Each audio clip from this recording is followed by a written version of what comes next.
Hallå, vad kan ni TBD de omslirnum hade Halloween and hade show. Are you interested in joining the Dragon team? Apply to the team on the Google form by November 2nd. If you have fit before lunch, consider signing up to help out for lunch.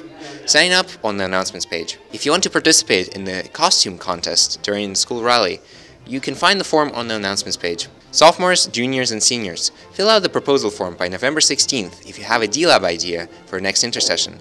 Email Nicole Sarah for questions. Juniors and seniors, if you want to create your own internship for intersession, fill out the proposal by the same day and email Miss Sigmund for questions. Soccer tryouts are on November 3rd at San Mateo High School. Boys at 12 p.m. and girls at 2 p.m.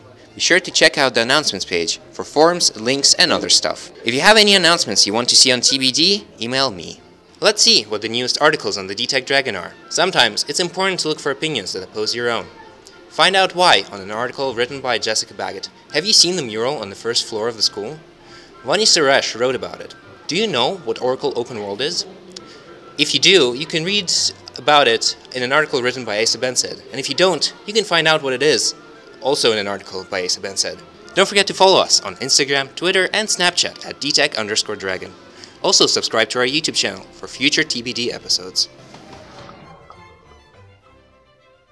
And now, let's find out about one of our fellow D-Tech students. Hi, welcome to the first episode of Fireside Chats with your host, Andrew Norrie. Today we'll be interviewing the very eccentric Benjamin Chang, also known as Benji. Good to see you. Good to see you too. I've been having some back problems lately. Back problems? Was that chair comfortable? Yeah. Yeah. Okay. So, first thing I want to ask you is, who is Benji Chang? Me.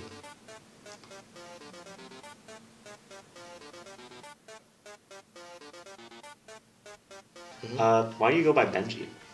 That's an interesting story. Actually, it's not, but I'm going to tell it anyway. Okay. So, what happened was, I was born, right, in San Francisco, California, to be specific. I was born to Paula Hamilton and Ken Chang. I believe for the first few years of my life, they called me Benjamin. But then I started going to a daycare, right? You know, I was like 2 or 3 or 4. The assistants there started calling me Benji, and it stuck ever since. There was a point in my life where I didn't even know how to spell Benjamin, because I just always been Benji. So, you told me about your past. Tell me about your future. What do you want to be? Well, I hope to be a senior in 1 year. I've noticed that you are a very prominent member in the Design Tech TED Talk team.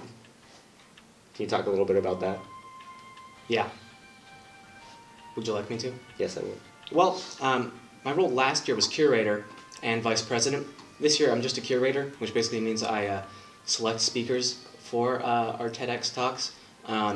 Although if I did have to say one thing though, I would say that a lot of the credit goes to Adeline Chen, who's really the driving force behind TEDx, and she really gives it its energy.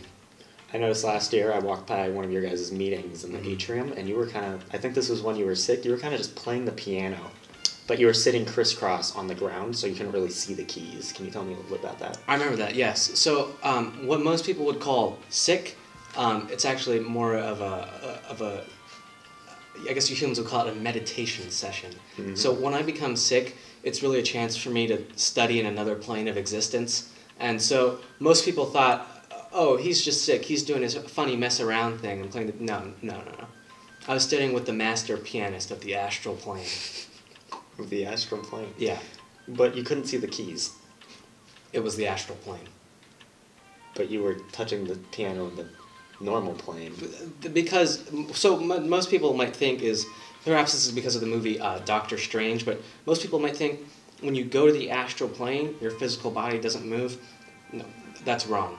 Mm-hmm. In the astral plane, you perform various, complex tasks like playing the piano or something, or doing some hot jazz, and your physical body reflects that slightly, but in a much more dumbed down version in the physical world. Oh, okay. So you also helped get the vending machines. That's correct. Right? What was your role in that project? Well, it was a D-Lab called Organizing Oracle, led by Christopher Wall, physics teacher, 9th grade Design Tech High School. And one of the members said, why don't we do a vending machine? And we were like, yes. Mm-hmm. And so It ended up being a lot easier than we thought. We actually didn't have to pay for the vending machines, if I remember correctly.